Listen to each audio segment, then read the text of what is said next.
채널에 올라간 줄 몰랐는데 그런 얘기 미리 해주시는. 네, 예, 저는 정은진이고요. 네, 혹시라도 비디오 보고 기대하시고 오셨으면 그 비디오는 3시간 반 동안 찍은 걸 13분짜리 동영상 2개로 압축하신 놀라운 편집의 힘이거든요. 그러니까 너무 큰 기대는 하지 말아주시고. 네, 그리고 혹시 질문 있으시면 아무 때나 진짜 그냥 아무거나 물어보셔도 되고요. 제가 오늘 아카데믹한 그런 걸 원래 생각을 했었는데 좀 편안한 분위기로 가는 게 좋겠다고 하셔서 되게 기초적인 것들 위주로 좀 이렇게 준비했어요. 그러니까 정말 아무거나 아무 때나 물어보셔도 됩니다. 네, 좀 제가 블록체인 하게 된 계기가 있는데, 제가 원래 처음에 유학할 때 분산 시스템을 하고 싶었어요. 제가 서울대 염원영 교수님 연구실에서 잠깐 세미나 같은 것도 듣고 했었는데, 그게 너무 재밌는 거예요. 그래서 그 비잔틴 오류 허용하시는 로렌조 알비제 교수님의 제자가 되려고 UT 오스틴에 가서 생각을 처음에 했었는데, 이렇게 하다 보니까 이렇게 인증 문제가 안 풀려서 결국 인증 문제를 푸는 걸로 졸업을 해서 약간 보안 쪽으로 좀 더 논문도 쓰고 했었는데 사실은 시작을 분산 시스템으로 했었어서 나중에 블록체인이 나왔는데 보니까 이게 비잔틴 오류 허용이랑 거기에 이제 암호화기랑 또 거기에 인센티브 컴패러빌리티가 이렇게 3가지가 같이 들어가는 학문인 거예요. 근데 제가 또 인센티브 컴패러빌리티랑 비잔틴 오류 허용을 합쳐서 오류 허용으로 만드는 게 바울트 톨러런트라고 하는 그런 새로운 컨셉을 노렌즈 교수님이 2003, 4년에 만드실 때 그때 이제 전 옆에서 인증 논문 쓰고 있었긴 했는데 같이 접하면서 배운 게 있어서 또 블록체인이 처음 나왔을 때 좀 쉽게 내용을 빨리 이해할 수 있었던 것 같아요. 그래서 덕분에 사람들 상대로 강연도 하고 이렇게 저도 이제 논문도 좀 쓰고 이렇게 하다 보니까 블록체인 일을 계속 하고 있는데 사실 암호화폐는 한 개도 없고요. 네, 미리 말씀드리지만 저는 투자에 전혀 소질이 없어서 제가 비트코인이나 이더리움 한 개도 가지고 있어 본 적도 없다라고 하면 다들 안 믿으시는데 사실입니다. 그래서 안타깝게도 제가 투자 자문 이런 건 못 해드립니다. 네, 일단 블록체인이 뭔지부터 얘기하고 그러고 이제 요즘 블록체인의 핫한 NFT나 디파이 같은 거 얘기까지 오늘 준비했거든요. 그래서 오늘 일단 블록체인의 정의부터 시작하면 블록체인은 말 그대로 블록을 연결해서 만든 체인이에요. 그래서 여러분들이 요새는 다 PDF로 받으시겠지만 리포트에 들어가는 이제 한 장이 블록이라고 생각하시면 될 것 같고요. 그게 사이즈에 제한이 있는 저장 단위가 블록이고요. 그 블록을 연결할 때 그냥 페이지 숫자를 붙이는 것뿐만 아니라 그 사이사이에 해시 함수 연결을 넣은 게 블록체인이에요. 근데 해시 함수는 좀 특별한 성질을 가지고 있는 함수들이 있는데 해시 함수라고 다 그런 것은 아니지만 대부분의 해시 함수는 비가역적인 연산 함수예요. 그래서 제가 x를 넣으면 y를 빼는 건 되게 쉬운데 y를 주면 그 y에 해당하는 x를 찾는 건 꽤 어려워요. 그래서 제가 이제 보통 예를 들어서 설명할 때 물감 섞는 걸로 말씀을 드리는데 제가 여러분들한테 빨간 물감이랑 파란 물감을 드리고 섞어보세요. 그러면 섞어서 보라색이 나왔다. 아까지는 금방 할 수 있는데 제가 보라색을 드리고 자, 여기 빨간 물감이랑 파란 물감이 얼마나 들어갔을까요? 라고 물어보면 사실 그건 하기가 어렵잖아요. 그런 식으로 한쪽 방향으로 가기는 되게 쉬운데 반대 방향으로 가기가 어려워서 트랩도어 펑션이라고도 하고요.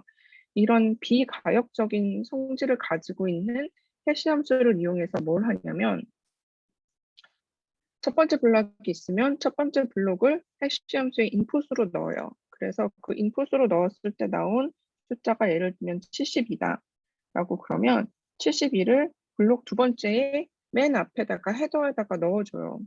근데 이게 비가역적인 이런 성질을 가지고 있으니까 제가 블록 1을 잃어버려도 블록 2만 가지고 있으면 누구한테 블럭 1을 나 블럭 1이 없어. 블럭 1 좀 줘라고 했을 때 누가 저한테 준 블럭 1이 이 72에 맞는 블럭 1인지 아닌지를 확인하기가 되게 쉬워요.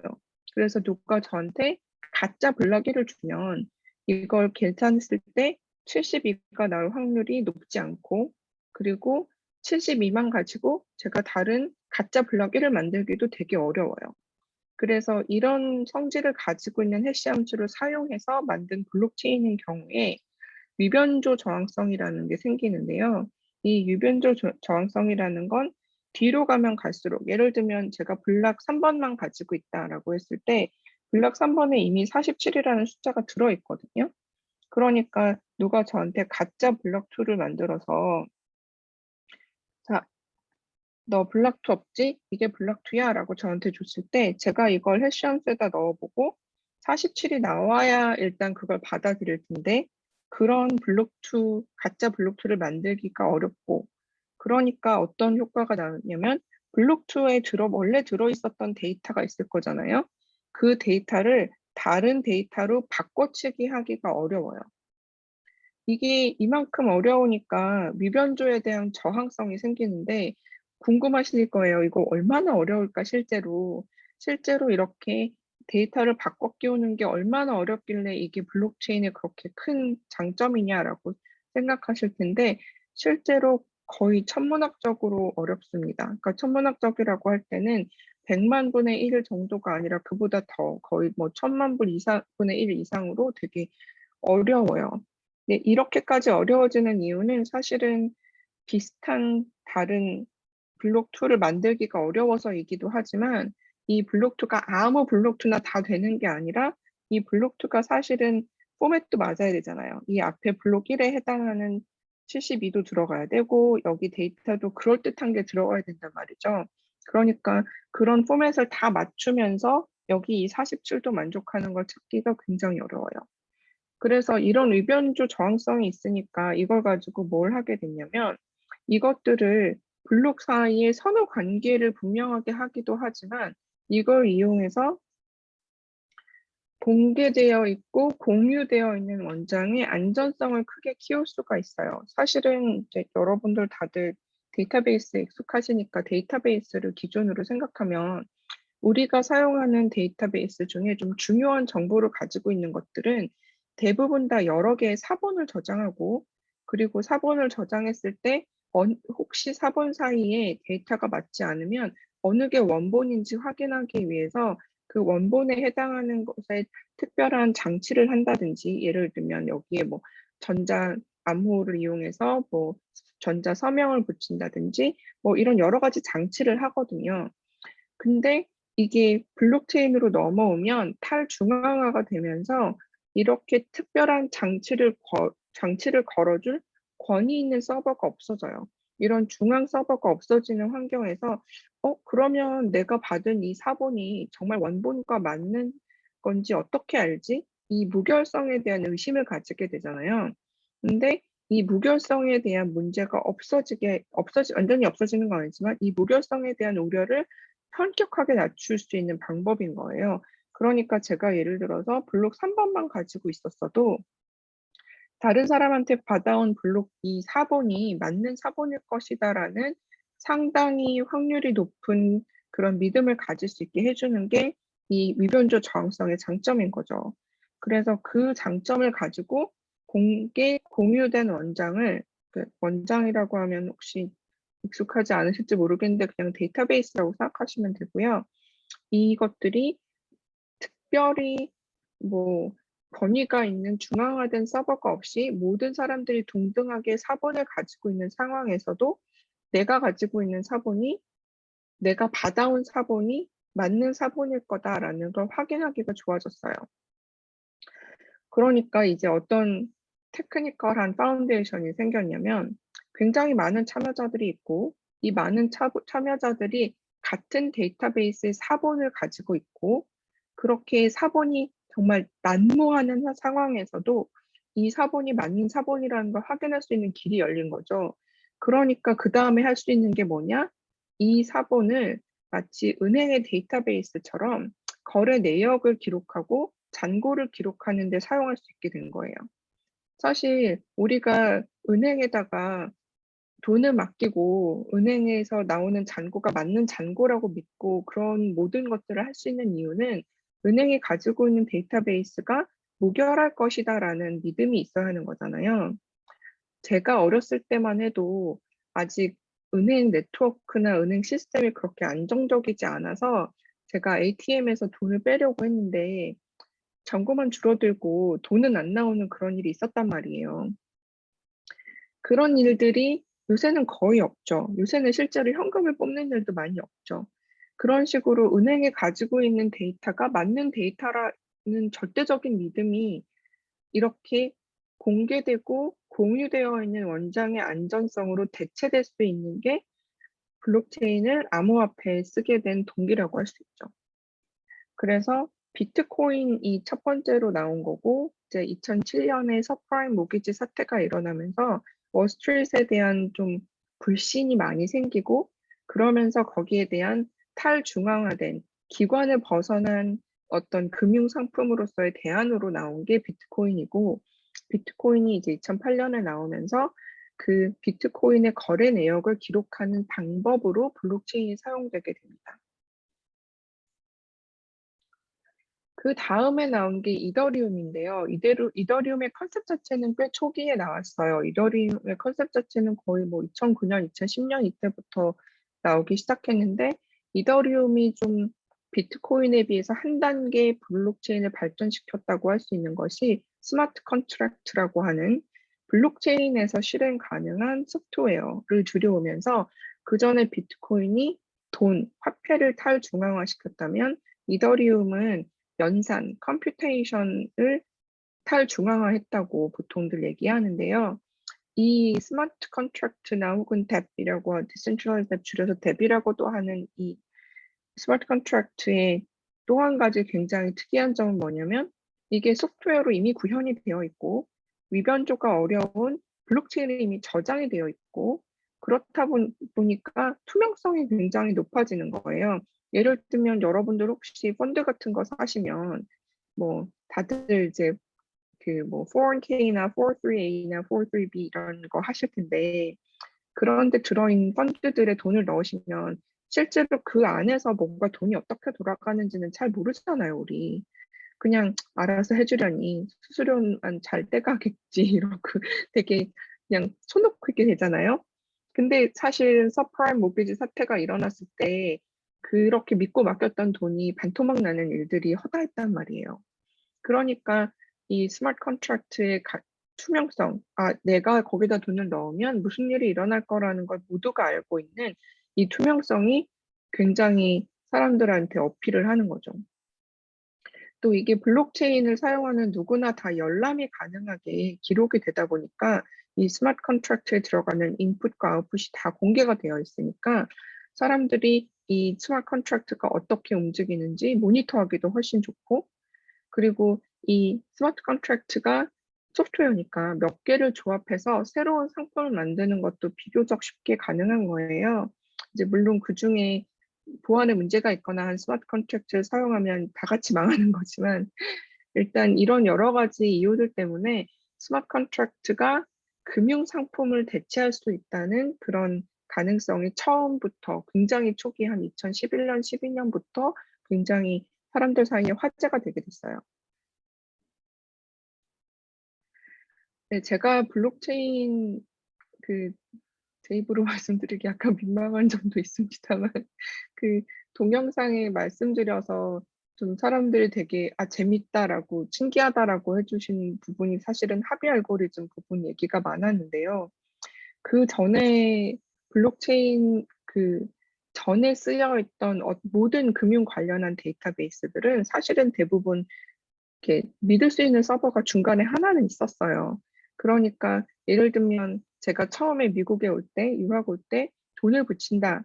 그러면 한국에 있는 이제는 없어진 한미은행에 유학생 계좌를 만들고 그걸 이제 미국에 있는 계좌랑 연결을 해서 돈을 가져오면 사실은 은행마다 그런 외국환 거래를 담당하는 지점이 따로 있어서 그 지점에서 외국환의 이동을 다 일일이 기록하고 어떻게 보면 감시도 하고 검열도 하고 이런 걸 다 했단 말이에요. 근데 블록체인으로 넘어오면 이런 이렇게 designated party, 그러니까 딱 그 권위를 가지고 있는 왜곡한 거래를 검열하는 이런 서버가 없고 탈중앙화되어서 다 동등한 서버의 입장이 되니까 그다음에 새로운 거래 내역이 들어왔을 때 어떤 새로운 거래 내역을 원장에 기록할 것인가, 모두가 가지고 있는 사본을 무슨 거래 내역으로 업데이트할 것인가라는 그런 질문이 생기게 되는데 그걸 해결하는 게 합의 알고리즘이에요. 그래서 이 합의 알고리즘에 여러 가지 예가 있는데 비트코인이랑 이더리움의 경우에 작업 증명이라고 해서 해시 함수를 풀어야 하는, 그러니까 연산을 굉장히 많이 해서 그것도 brute force로 가능한 한 여러 가지 값을 해보고 그렇게 해서 나오는 아웃풋 y 값이 우리가 원하는 성질을 가지고 있는지 확인하는 걸 엄청나게 많은 숫자의 경우의 수를 다 반복해서 풀어야 하는 그런 퍼즐을 푸는 작업 증명을 사용하게 되는데, 작업 증명이라는 컨셉 자체는 사실 꽤 오래전에 나온 것이었어요. 그게 스팸을 없애는 방법으로 이메일을 보낼 때마다 이런 퍼즐을 풀게 하자. 그러면 이메일을 보내는 비용이 증가하니까 스팸이 줄어들 거다라는 그런 제안이 2000년대 초반에 이미 있었거든요.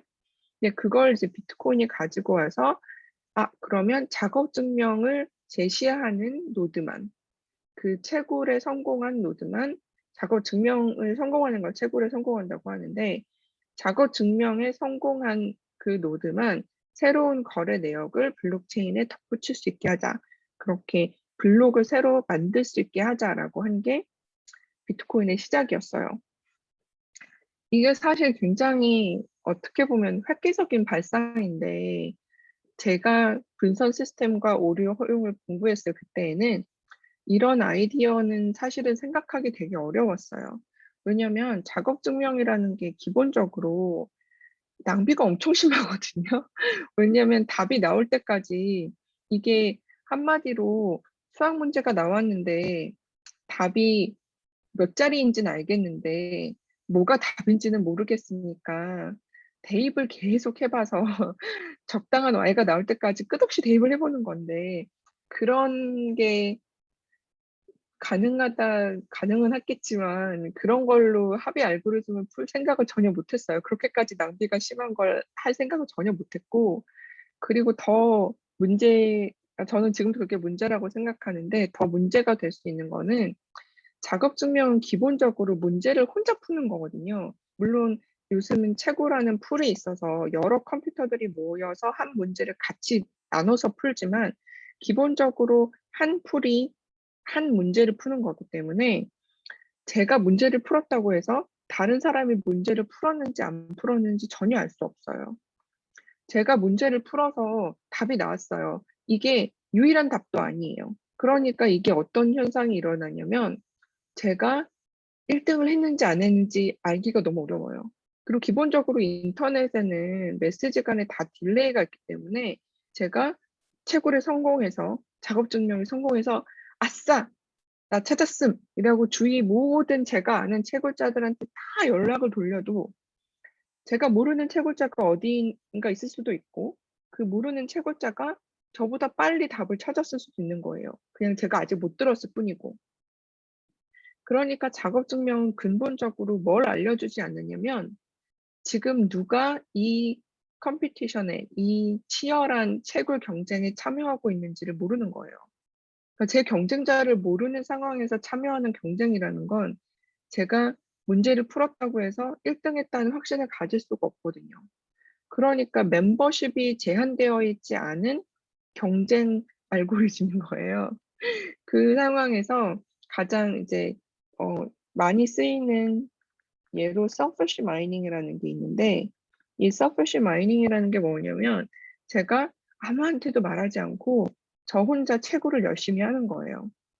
그래서 저 혼자 채굴을 열심히 하고 아무에게도 말하지 않으면 어떤 일을 할 수 있냐면 아까 제가 말씀드렸잖아요. 제가 3번 블럭을 가지고 있으면 누가 저한테 2번 블럭에 대해서 거짓말을 하기는 되게 어렵다. 근데 잘 생각해 보시면 4번 블럭에 대해서는 저는 아는 게 아무것도 없어요. 제가 3번을 가지고 있다고 해서 4번 블록이 어떤 값일 것이다 라는 건 제가 가지고 있는 3번 블록을 해시에 넣어서 나온 값이 예를 들면 뭐 28이다 라고 했을 때 28만 들어가면 다 맞을 수 있는 거예요. 다 맞는 4번 블록의 가능성이 있는 거거든요. 그러니까 저는 3번을 가지고 있다는 건 뭐 좋은 일이죠. 제가 1번이나 2번에 대해서는 어느 정도 위변조 정성을 가지고 있는 거죠. 그렇지만 4번에 대해서 블록 4번이랑 블록 4번 프라임이 있다고 했을 때 이 둘 중에 어느 게 맞는 건지는 전혀 몰라요. 제가 블록 4번을 먼저 봤다고 해서 블록 4 프라임이 틀린 블록이라고 할 수도 없어요. 이렇게 해서 생기는 오류가 어떤 오류가 있었냐면 비교적 좀 덜 유명한 코인들 중에 비트코인 골드라든가 모나코인이라든가 그런 코인들이 있었는데 어떤 일이 있었냐 하면 이제 블록이 그전에도 계속 있었겠죠. 이 어떤 특정 블록에 이 해커가 익스체인지라고 하는데 거래소에 비트코인 골드면 비트코인 골드, 모나코인이면 모나코인 해서 그 특정 코인으로 거래소에다가 이렇게 지불을 해요. 자, 내가 한 뭐 60개 정도 거래소에다가 넘김이라고 여기다 기록을 해요. 그리고 거래소는 그 다음에 블록이 계속 진행되는 걸 보고 블록이 한 6개쯤 붙으면 이제 어느 정도 블록체인이 안정화됐다고 생각을 하거든요.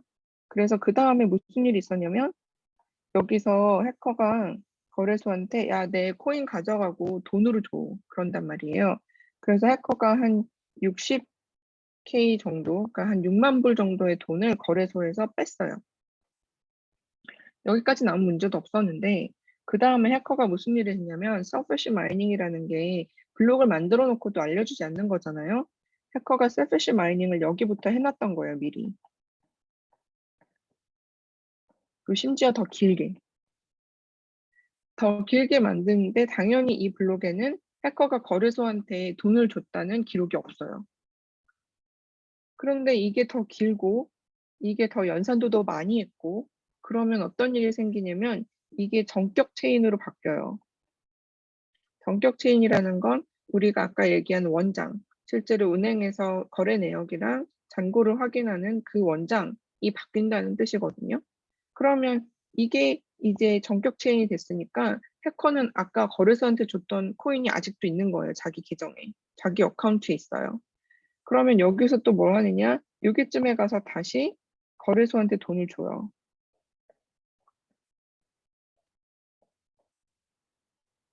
그리고 한참 뒤에 한 6개쯤 지난 다음에 다시 나 너한테 코인 줬으니까 나한테 돈으로 줘.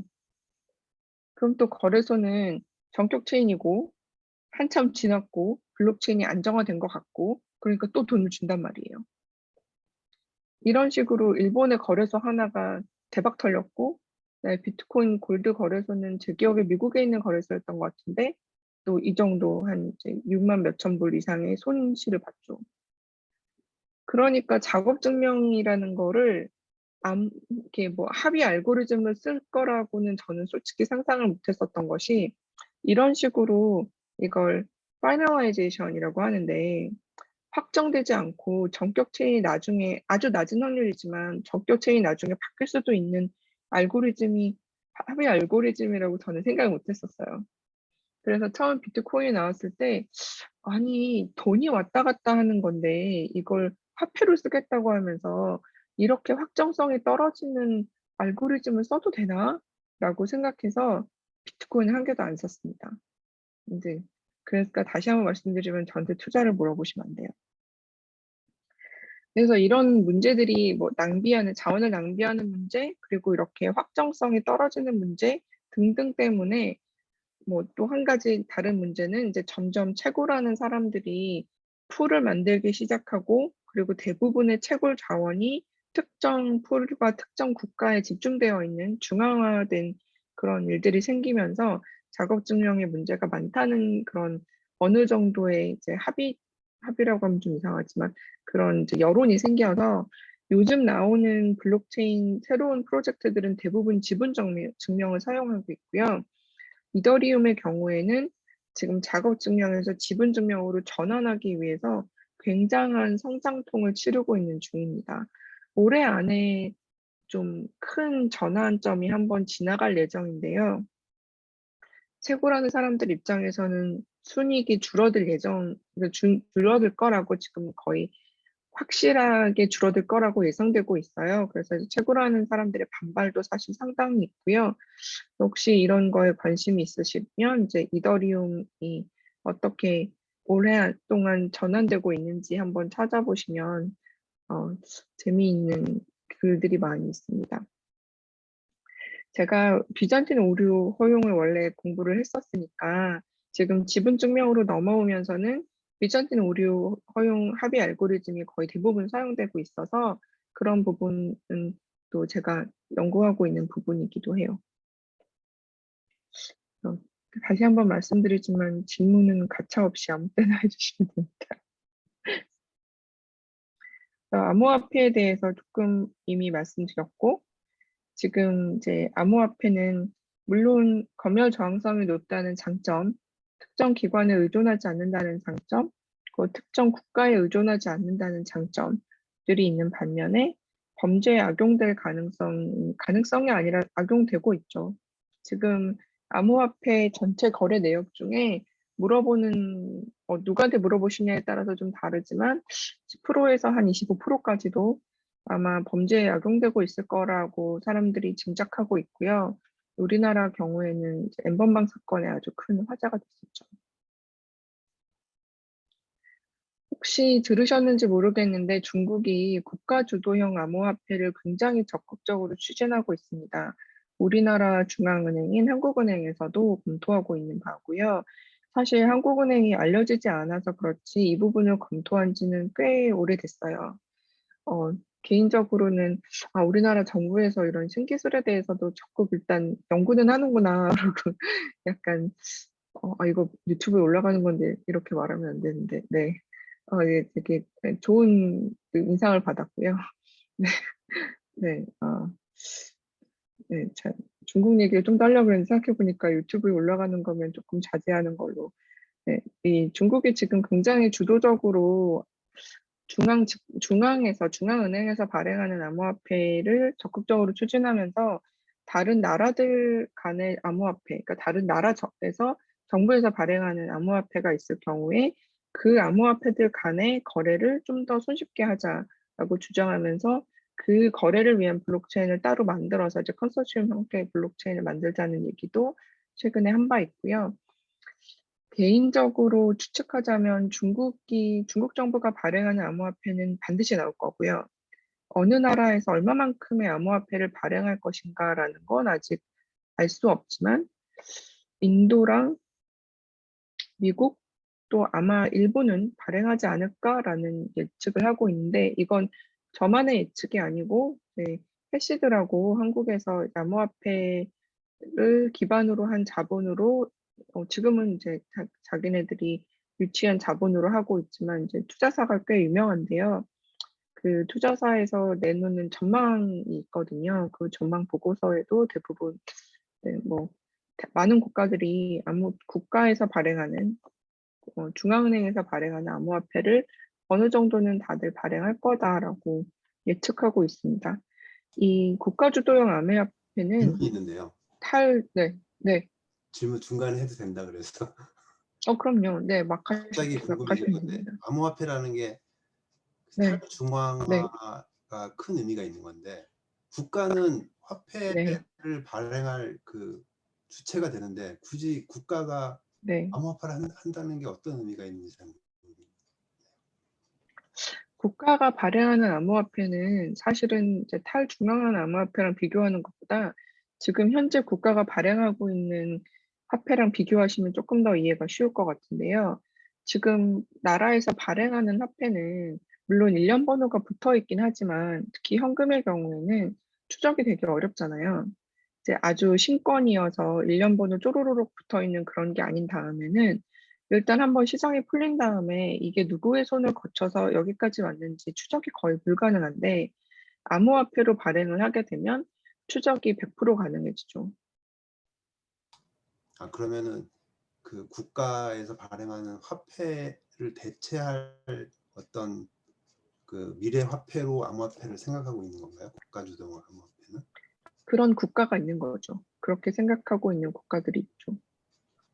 왜냐하면 사실 지금 현재 뭐 여러분들 실생활에서 생각해 보시면 여러분들이 한 달에 쓰시는 돈 중에 현금을 쓰시는 부분과 전자 형태로 쓰는, 예를 들면 온라인 상거래라든가 신용카드를 이용해서 실제로 현금을 쓰지 않고 그냥 숫자상으로만 돈이 움직이는 거래 비율을 생각해 보시면 현금의 비율이 굉장히 낮거든요. 그러니까 현금의 비율이 굉장히 낮은 상태에서 지금 그 전자로 움직이는 화폐는 사실은 굉장히 추적이 가능해요.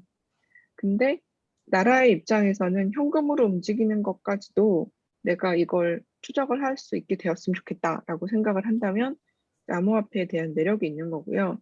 네, 이건 좀 약간 좀 더 이제 빅브라더스러운 대답이라면 좀 더 이제 경제 쪽에 몸담으시는 분들의 대답은 블록체인을 사용하면 그 세ttlement라고 하는데요. 실제로 지금 제가 크레딧 카드 이렇게 딱 그으면 크레딧 카드 그어서 바로 물건을 받기는 하지만 실제로 그 크레딧 카드에 해당하는 금액이 제가 물건을 산 상인에게 가는 데까지는 짧으면 이틀, 길면 2주까지도 걸리거든요.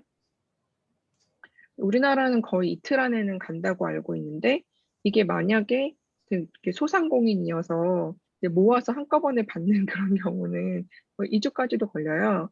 그 정도의 딜레이가 있고 이게 국가 단위로 가면 은행 간의 거래 내지는 은행과 카드사 간의 결제 이런 기관들 간의 결제도 사실은 지금 굉장히 시간이 많이 걸리는데 그런 부분을 자동화할 수 있죠. 그런 부분을 자동화했을 때 조금 더 빨리 처리할 수 있는, 그러니까 그 연산처럼 좀 더 처리 속도가 빨라지는 그런 장점이 있을 거라고 예상하고 있죠.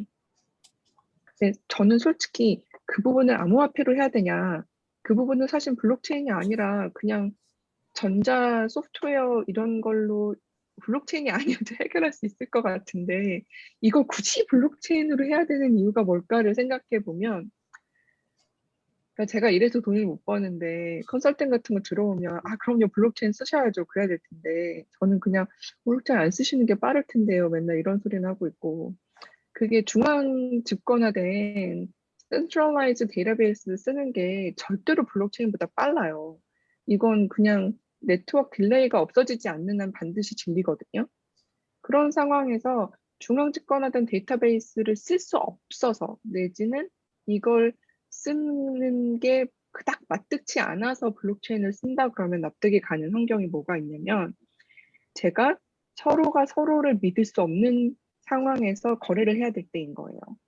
그래서 제가 굉장히 좋은 딱 잘 붙는 사례라고 생각하는 게 컨소시엄 같은 데인데 예를 들면 월마트에서 음식 재료, 그러니까 식자재 이거 지금 실제로 IBM이랑 같이 블록체인으로 하고 있는데 월마트가 이걸 블록체인으로 해서 얻는 이득이 뭐냐. 그래서 자기네가 실험을 해봤더니 그 전에 2주 걸렸던 망고 추적이 2분인가 2초 만에 끝났더라. 근데 그거는 그전에는 전자화된 데이터베이스가 아니었고, 이건 블록체인을 이용했지만 전자 데이터베이스 그것도 중앙 집권형으로 쓰는 건데, 그럼 당연히 비교도 안 되게 속도가 올라가는 거거든요. 그런데 월마트가 이걸 블록체인에서 얻는 이득이 뭐지? 라고 생각했을 때 이게 월마트 하나는 의미가 없는데 이 지금 푸드 트러스트라고 하는 그거 안에 월마트만 들어가 있는 게 아니라 뭐 네슬레도 들어가 있고 이런 다국적 기업들이 다 들어가 있는 거예요. 뭐 다는 아니겠지만 많이 들어가 있어요. 거의 지금 200개까지 올라갔다고 들었거든요.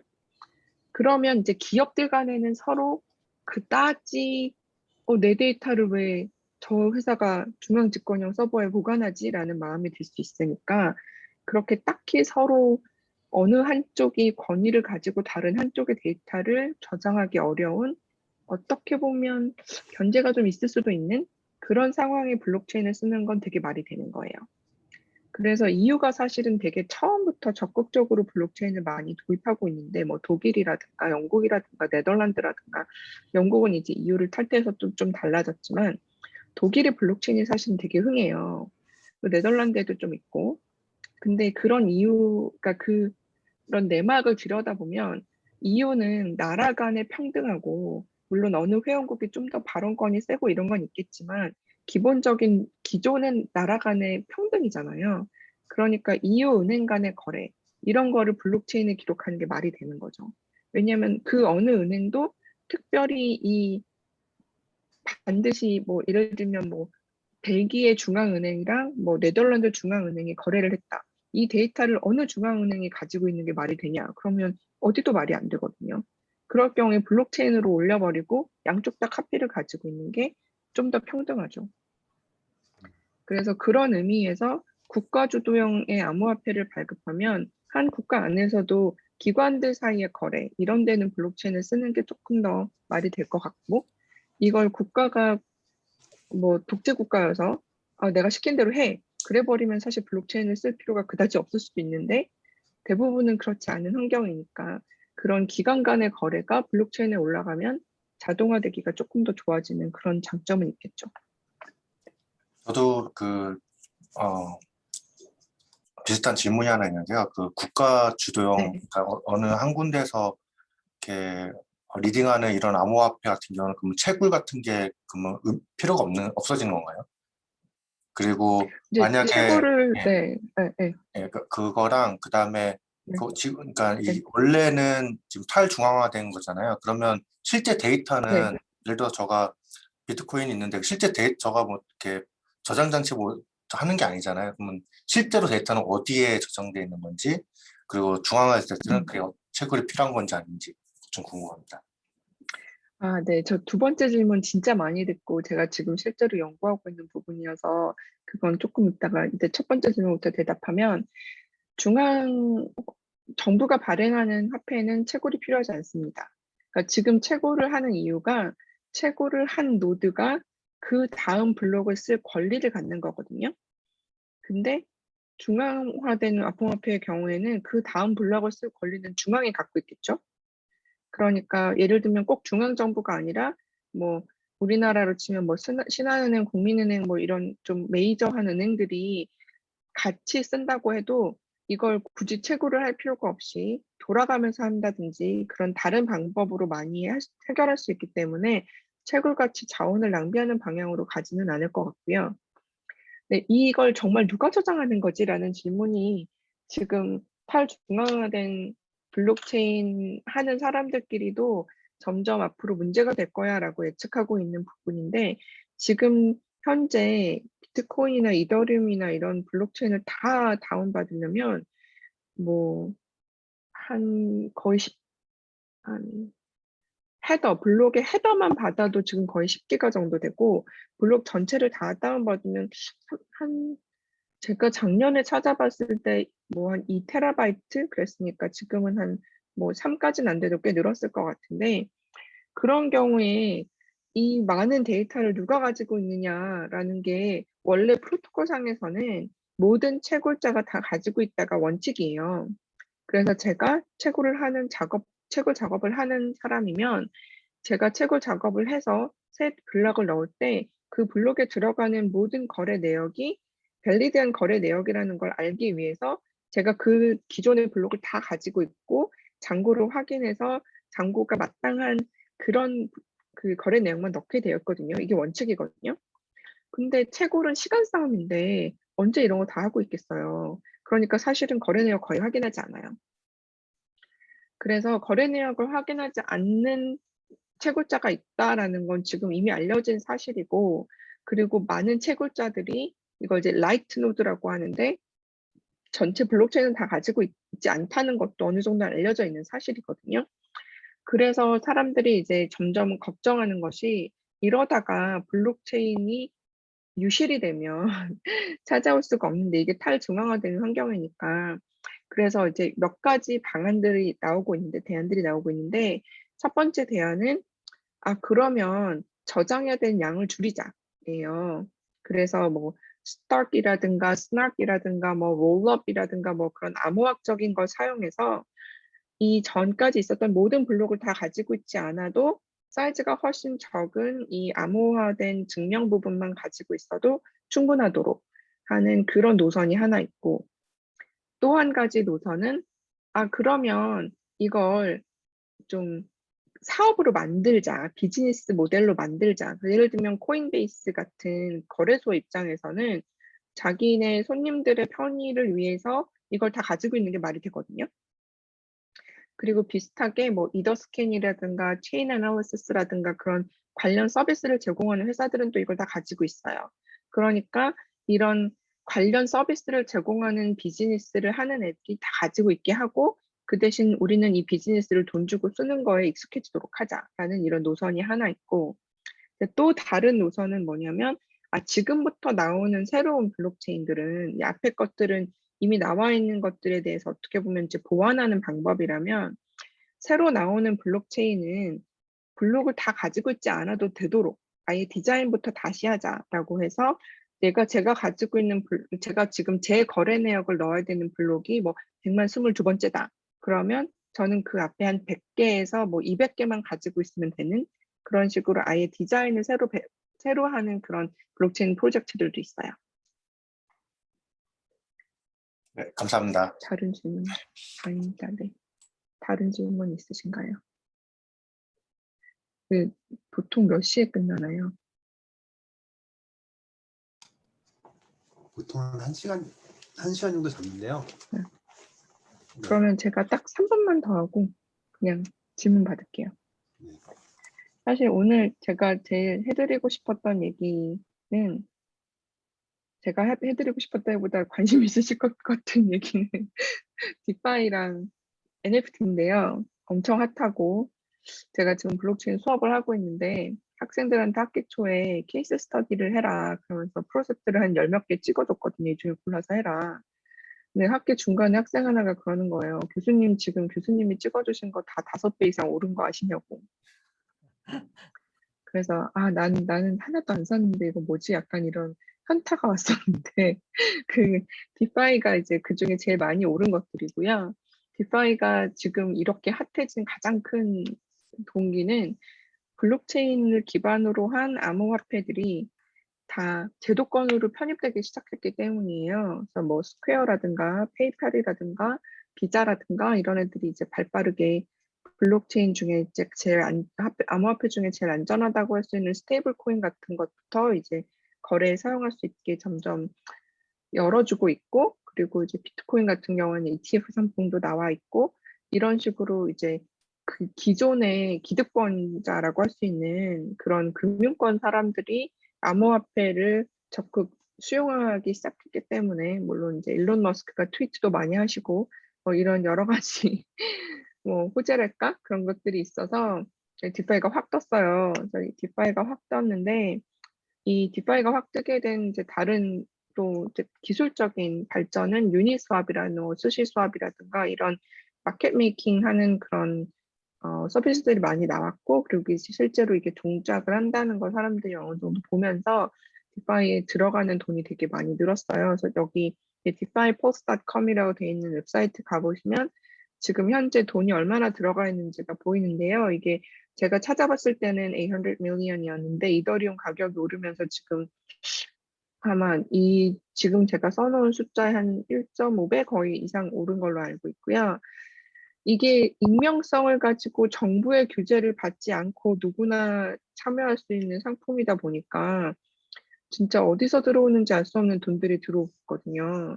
그래서 이제 농담 반 진담 반으로 이제 특정 나라의 정치적인 상황이 나빠지면 비트코인 가격이 오른다 뭐 이런 말도 있을 정도로 디파이도 약간 비슷한 행보를 보이고 있어요. 지금 현재 이렇게 디파이의 가장 큰 문제라고 하면, 사실은 모든 분들이 아시고 계시겠지만 암호화폐는 화폐는 기본적으로 교환 가치랑 내재 가치가 있는 건데, 교환 가치만 가지고 있는 게 암호화폐고, 그 암호화폐를 기반으로 한 파생 상품이 디파이인데, 그러면 여러분 최근에 뭐 게임스톱 사태라든가 이런 거 보셨으면 아시겠지만 파생 상품은 기본적으로 그 밑에 있는 그 게임스톱 사태 같은 경우는 게임스톱 주식 같은 거, 이 밑에 깔려 있는 것의 가치를 굉장히 확장해서 뭐 10배, 20배 뭐 이렇게 늘려서 쓸 수 있는 거기 때문에 그 언더라인 코인인 이더리움이라든가 뭐 비트코인이라든가 이런 것들의 가격이 떨어지면 파생 상품의 가치는 당연히 훨씬 더 급격히 떨어지거든요.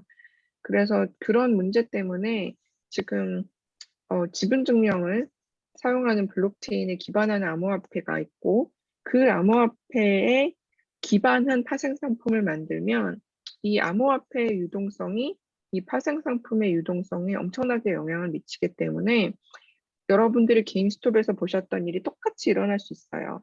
예를 들면 게임스톱에서 어떤 일이 일어났냐면 사람들이 게임스톱의 옵션에 대한 수요가 있다는 걸 보고 게임스탑 주식을 가지고 있었는데 결국은 이 옵션에 대해서 옵션의 가격이 올라가고 내려가는 것 때문에 그 밑에 주식의 가격도 물론 영향을 받았지만 이 주식의 가격 자체가 내려가면 그 위에 올라가 있던 파생 상품을 가지고 있었던 사람들은 당연히 손실이 훨씬 더 큰 폭으로 나타나거든요.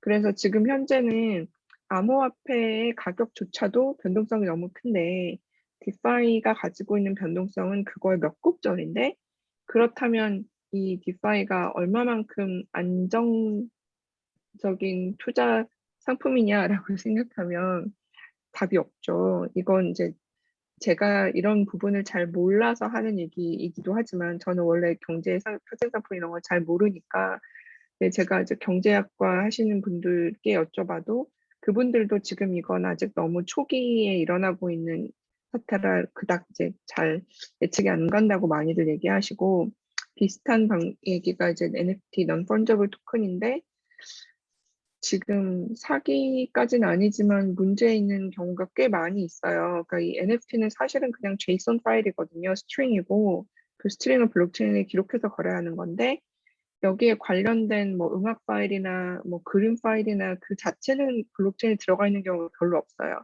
그러다 보니까 블록체인에 제이슨 스트링은 그냥 있는데 그럼 나는 그 NFT를 가지고 있는 게 맞는데 정작 이 NFT랑 연동된 그림 파일이 어느 날 갑자기 사라져 있고 이런 식의 문제가 지금 아직도 좀 많이 있어서 네, 뭐 아주 초기에 일어나고 있는 여러 가지 좋은 점, 안 좋은 점들이 다 같이 있어서 조금 네, 어려운 상황입니다. 여기까지만 하고 아무거나 물어보십시오.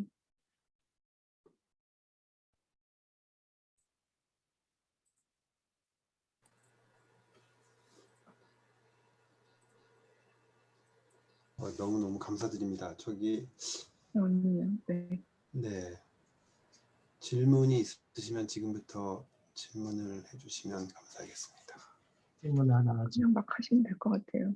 네. 예. 아주 잘 들었습니다. 감사합니다. 근데 아까 국가에서 주도적으로 하는 그 블록체인 시스템 응용해가지고 하는 거 생각하면 궁극적으로는 이제 각 국가들이 몇몇 국가들이 그렇게 하다가 국제적으로 이제 그 규모가 커지면은 지금 우리가 생각하는 그런 그 화폐 시스템에서 보면은 날마다 그 환율이라든가 이런 게 바꿔지잖아요. 그러면 이제 그런 것들이 여기 이쪽에서는 어떤 식으로 어떤 클리어링 하우스 어떤 개념이 좀 있는지 그게 참 궁금하거든요. 네. 그 클리어링 하우스를 대체하기 위한 블록체인을 만들자는 게 지금 중국의 주장이고요. 클리어링 하우스 자체를 블록체인 위에 올라가는 소프트웨어로 만들어서 자동화시키자라는 게 지금 중국의 주장이고 실제로 과도기적인 상황에서는 지금 운영하고 있는 클리어링 하우스들이 암호화폐도 그냥 똑같이 다른 화폐와 마찬가지로 다루는 과도기적인 현상이 좀 일단은 있을 것 같은데, 네, 궁극적으로는 아마 그 클리어링 하우스 자체를 소프트웨어로 대체하는 게 가능해질 것 같아요. 그런 면에서 보면 예를 들어서 그 기술 표준화 문제, 스탠더다이제이션 네, 같은 문제를 보면 네, IEEE라든가 IETF라든가 네. 여러 가지 합의에 의해서 이렇게 합리적인 어떤 스탠더다이제이션 하잖아요. 그런 면에서 네, 한국가 그렇게 주도를 하게 된다고 그러면은 형평성이라든가 공정성에 있어서 상당히 문제가 될 것 같아요. 네. 네, 말씀하신 거에 저도 상당히 비슷한 우려를 가지고 있고요. 많은 사람들이 그렇게 생각하고요. 그렇게 되지 않기 위해서 이제 IEEE나 사실은 그런 이제 뭐 ITF나 이런 경우는 사실은 어떻게 보면 양쪽이 다 있었다고 저는 생각해요. 정부가 지원하는 그런 기술 외교 그런 것도 있었고, 또 다른 한편으로는 정부가 그 기술의 중요성을 인식하기 전에 기술에 집중한 사이언티스트나 엔지니어들 간의 협의로 만들어진 표준도 있었다고 생각하거든요. 근데 점점 좀 더 기술 외교 관련된 것들이 많아지고 있고, 그 중에서도 이 암호화폐, 그러니까 정부가 발행하는 암호화폐의 거래 표준을 어떻게 만들 것인가는 지금 모든 나라에 모든 나라 할 수는 없겠지만 뭐 미국이나 중국이나 뭐 EU의 웬만한 국가들이나 한국에서도 그 표준에 대해서 발언권을 가져야 한다는 인식은 어느 정도 잡혀 있는 것 같습니다. 이제 제가 농담 반 진담 반으로 종종 하는 얘기가 총알은 마크 주커버그가 다 맞고 이득은 페이팔과 비자가 가져갔다라고 하는 농담을 가끔 하는데, 페이스북에서 처음에 내놓았던 그 국제적인 암호화폐라는 것이 이제 DC에서도 엄청 까였고 거의 모든 웬만한 메이저한 나라의 행정부에서 비판적인 의견을 내놨던 이유가 저는 바로 그 부분이라고 생각하거든요. 어느 행정부도 그 표준을 프라이빗 컴퍼니에 맡길 생각이 없고, 그렇기 때문에 말씀하신 우려는 웬만한 이제 행정부에서는 다들 가지고 있는 우려인 것 같습니다. 감사합니다. 네. 실제로 그 외교가 어떻게 앞으로 펼쳐질 것인가는 좀 더 복잡한 문제고, 지금 미국의 입장에서는 경기 부흥을 위해서 달러를 많이 찍어내고 있는 상황이라서 지금 그거에 너무 적극적으로 참여하는 게 오히려 중국 위안과 미국 달러 사이의 호환을 쉽게 만들어주는 게 미국 달러 방어에 꼭 좋은 방향은 아닐 수도 있어서, 네, 이렇게까지 구체적으로 나가면 안 되는데 네, 더 궁금하시면 이제 따로 한번 뵙는 걸로. 제 개인 생각으로는 국제적으로 인터내셔널 컨소시엄을 만드는 어떤 이니셔티브가 곧 일어날 것 같은데. 네, 저는 그 이니시에이티브에 참여하는 시기 자체가 되게 민감한 주제라고 생각해서요. 그게 안 일어날 것이라는 게 아니라 그걸 민기적 미루는 게 또 어떤 나라에는 이득이 될 것이라서 네. 그런 부분이, 네, 저는 좀 그런 부분 때문에 당장 막 어떻게 될 것 같지는 않아요. 네, 당장 이니시에이티브가 금방 생길 것 같지는. 알겠습니다. 감사합니다.